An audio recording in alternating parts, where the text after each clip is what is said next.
এই যে আজকে আপনারা সবাই সমবেত হয়েছেন এবং আমার বাবার কফি নিয়ে যাওয়া হচ্ছে। এভাবেই তার কফি নিয়ে যাওয়ার কথা ছিল, সেটা হয়নি। আবার কিন্তু জিনিসটি ঘটেছে। আপনারা সবাই দেখছেন, আপনারা সাক্ষী। আল্লাহর কাছে হাজার হাজার শুকরিয়া যে আমি ন্যায় বিচার পেয়েছি, একটু দেরিতে পেয়েছি এবং এত কিছুর মধ্যে দিয়ে যেতে হলো। That I am having to relieve the moment. এটার জন্য আল্লাহর কাছে আমি বিচার প্রার্থী, আপনারা সবাই বিচার প্রার্থী হন। যে অন্যায় হয়েছে আমাদের সাথে 15টা বছর, এবং যেভাবে করে একটা মেয়ে বাবার লাশ বুকে নিয়ে পালিয়ে যেতে হয়, এবং যেভাবে করে বাবার লাশ আবার তুলে প্রমাণ করতে হয় যে এটা আমার বাবা। আল্লাহ যেন এইসবের মধ্যে দিয়ে কোনো একমাত্র কলিজার টুকরো মেয়েকে আর না যাওয়ায় বাংলাদেশের এই কলঙ্কিত ইতিহাস যেন একেবারে মুছে যায়।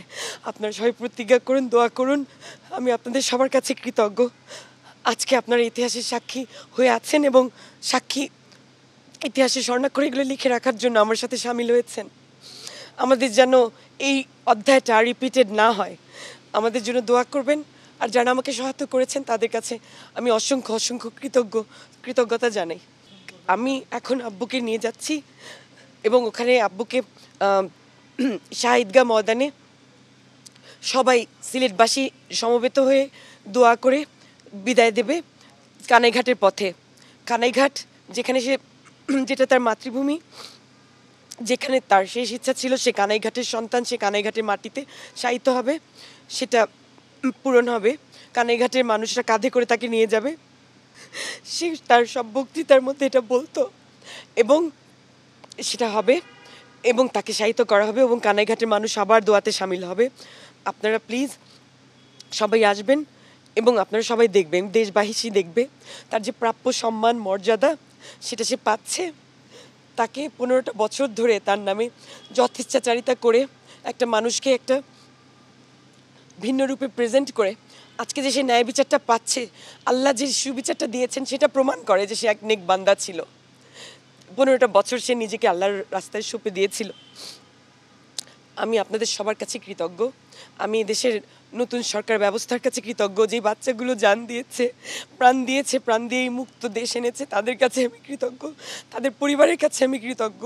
তাদের সাথে আমার সহমর্মিতা। এটা একটা পারিবারিক বিষয়। বিএনপি নেতাদের হয়তো বা আপনারা কালকে দেখবেন।